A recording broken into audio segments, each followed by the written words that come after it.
Allô, allô, bonsoir à tous, très heureux de vous retrouver. On va parler d'un sujet aujourd'hui qui me captive particulièrement, c'est corriger votre façon de penser ou stagner. Ça, c'est vraiment un sujet qui est véritablement important. Pour l'avoir vécu, je peux vous dire que c'est une réalité, et pour le voir vivre par d'autres partenaires, je peux vous dire que c'est une réalité. Pourquoi c'est important de corriger sa façon de penser, et pourquoi c'est important d'aborder ce sujet ? Parce que vous avez beaucoup de personnes à qui l'on dit que ce qui compte le plus dans cette activité, c'est de ne jamais abandonner. Si vous n'abandonnez pas, vous connaîtrez le succès. C'est vrai et faux à la fois. Il faut être honnête. Si vous répétez sans arrêt les mêmes erreurs, vous ne pourrez pas réussir. Quelle que soit la durée pendant laquelle vous exercez votre activité. Vous pouvez passer 50 ans, si vous répétez pendant 50 ans les mêmes erreurs, vous ne connaîtrez pas le succès dans cette activité. Même si vous avez les bonnes méthodologies, d'accord ? Il y a la notion des méthodes, et puis il y a la notion d'état d'esprit. Et puis il y a ce que j'appelle le QQ, c'est tout simplement la quantité et la qualité. C'est deux choses bien distinctes l'une de l'autre. Donc vous pouvez faire de la quantité, mais s'il n'y a pas la qualité, ça ne va pas fonctionner comme vous vous y attendez. Je vais vous prendre un exemple tout bête, mais imaginez que vous rédigiez un texte sur votre traitement de texte, vous imprimez cette page-là, et puis vous vous rendez compte que sur le texte que vous venez de taper, il y a une énorme faute d'orthographe. Et là vous dites, merde, bon ben c'est pas grave, ce que je vais faire c'est que je vais les réimprimer. Puis vous réimprimez, il y a toujours une faute d'orthographe, mais c'est pas grave, je vais réimprimer. La faute d'orthographe, elle ressort tout le temps. Parce que à la base, c'est incorrect. Ce que vous avez frappé sur la feuille est incorrect. Vous dites, Jean-Marc, c'est complètement crétin ce que tu es en train de nous dire là. Si je vois qu'il y a une faute d'orthographe, je vais corriger la faute d'orthographe. Eh ben, vous allez être surpris. Vous avez beaucoup de gens qui commettent des erreurs et qui continuent en disant, on m'a dit qu'il fallait persévérer. On m'a dit qu'il fallait continuer sans jamais abandonner. Eh bien, je vais continuer et je vais persévérer sans jamais abandonner. Et puis, je suis sûr de connaître le succès. Faux! Archi faux. Et c'est ce qui donne une très mauvaise image, là aussi, au marketing de réseau. C'est qu'en fin de compte, ceux qui prennent des raccourcis disent, on nous dit qu'on va connaître le succès, qu'on a juste à mettre en place des méthodologies, puis pouf, ça va rouler tout seul. Oui et non. Oui, si vous faites la quantité, mais quelle qualité vous y mettez? C'est-à-dire, comment vous envisagez les choses? Comment vous êtes en train de faire les choses? J'ai reçu encore des messages, encore hier, aujourd'hui, sur des personnes qui me disent « Ah, Jean-Marc, qu'est-ce que je peux améliorer dans ma manière de faire ?» Moi, je donne une réponse qui est souvent pas agréable à entendre et que les gens ne veulent pas entendre. C'est pas trop dans la manière de faire, c'est dans ta manière d'être. C'est pas dans ce que l'on fait, c'est dans ce que l'on devient.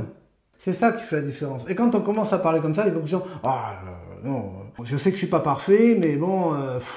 il y a bien un moyen de ne pas s'améliorer et puis que ça fonctionne, en fin de compte. Et c'est pas comme ça que ça fonctionne. Moi, je suis un passionné de Formule 1, par exemple. Et je peux vous dire une chose, c'est qu'à ce niveau-là, vous avez 20 pilotes qui courent en Formule 1, donc 20 pilotes sur le nombre de centaines de milliers de personnes qui courent en course automobile et qui rêvent surtout d'accéder à cette élite. Quand vous regardez les essais, sur les machines équivalentes, ça se tient à 1 dixième, 2 dixièmes, 3 dixièmes, parfois c'est des centièmes. C'est vraiment pas grand-chose. Qu'est-ce qui fait la différence alors pour qu'il y en ait qui se détachent du lot, qui fassent toujours une différence par rapport aux autres qui sont vraiment pas loin? L'état d'esprit. C'est la manière dont ils gèrent les situations. C'est ça qui fait la différence. Et là, je vais vous dire quelque chose d'excessivement puissant et que beaucoup de gens ne réalisent pas. Ce qui est important de corriger, ce ne sont pas les méthodes. Toutes les méthodes qu'on va vous proposer fonctionnent. Et là où il va être important de donner des corrections, c'est sur la façon dont vous accueillez les choses. C'est totalement différent. Comme on dit, on ne peut pas contrôler toutes les circonstances dans sa vie, mais on peut toujours maîtriser son attitude face aux circonstances. Ça signifie tout simplement que ce qui est important, ce n'est pas ce qui arrive, mais c'est comment vous l'accueillez. Comment vous réagissez à ce qui arrive. C'est ça la chose la plus importante. Et c'est ça qui va faire toute la différence. Parce que la manière dont vous accueillez les choses, la manière dont vous envisagez les choses, va avoir un impact direct sur les autres personnes et donc sur le développement de votre activité. On est dans une activité, c'est du relationnel. Ce n'est que du relationnel. Il n'y a rien d'autre dans notre activité. Quand je parle de quantité, c'est à combien de personnes vous parlez chaque jour. Et si je parle en termes de qualité, quel relationnel vous avez? Est-ce que vous êtes une personne attractive? Est-ce que vous êtes une personne avec qui on adore être en compagnie ou pas? Vous voyez ce que je veux dire? Et ça, vous le savez. Vous avez tout à fait conscience de qui vous êtes. Il y a des choses dont vous pouvez être inconscient, mais vous êtes tout à fait conscient de la façon dont vous envisagez les choses. Si par exemple vous êtes quelqu'un comme moi, je l'étais, colérique, violent, un véritable ours, vous savez très bien et vous comprenez bien qu'on n'a pas envie de vous côtoyer. Moi je me rappelle à une époque, j'avais 18 ans, je me suis pointé chez des copains pour passer une soirée et j'ai frappé et personne n'a ouvert et je savais qu'ils étaient là. Et ça fait très mal, hein, d'accord? Je me dis, merde, c'est bobo quoi. Pourquoi je prends cet exemple? Parce que dans notre activité, vous avez des moments frustrants, n'est-ce pas? Par exemple, parce qu'on vous a rejeté. Vous n'allez pas pouvoir éviter toujours le rejet, mais vous allez pouvoir déjà changer votre façon d'aborder l'autre.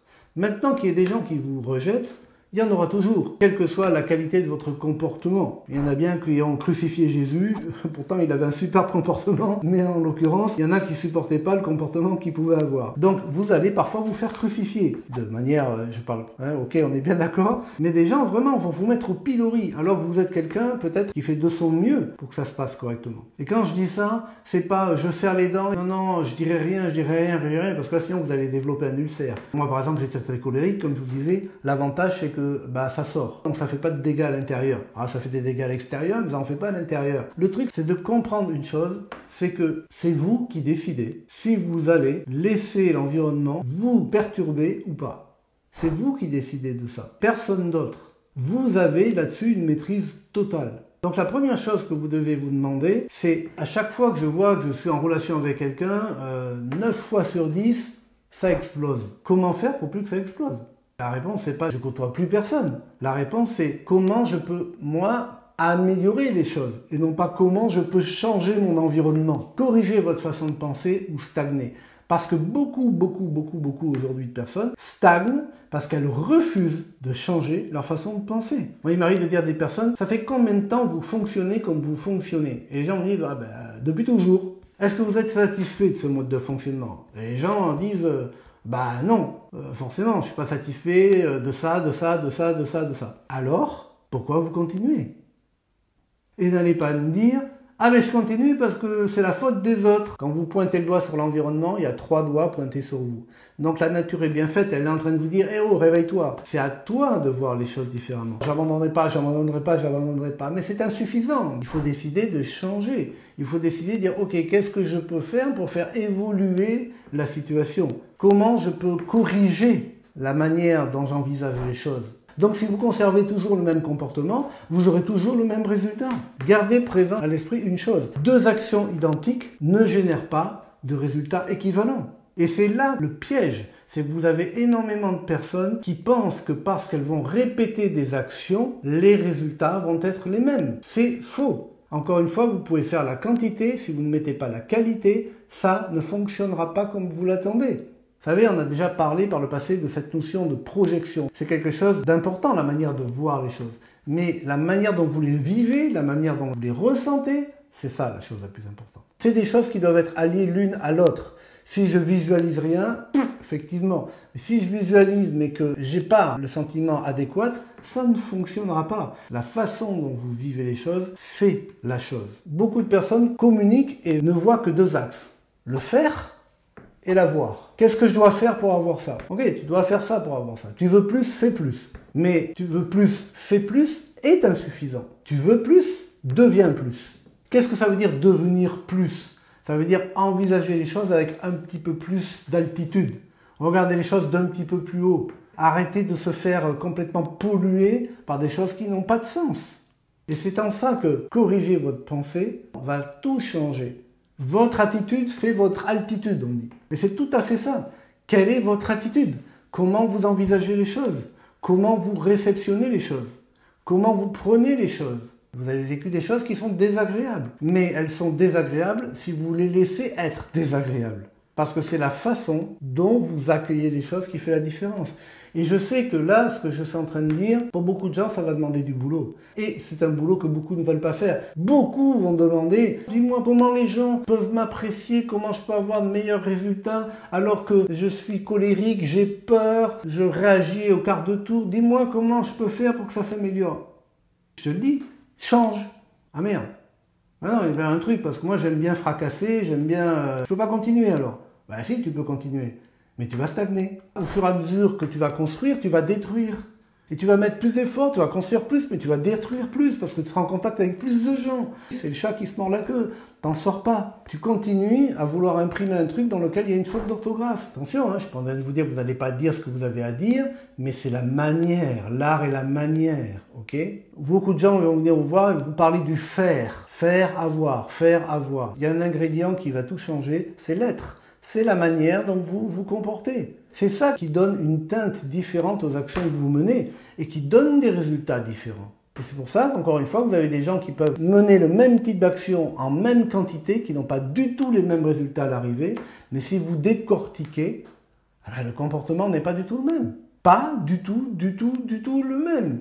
Et donc forcément, on ne peut pas avoir le même résultat.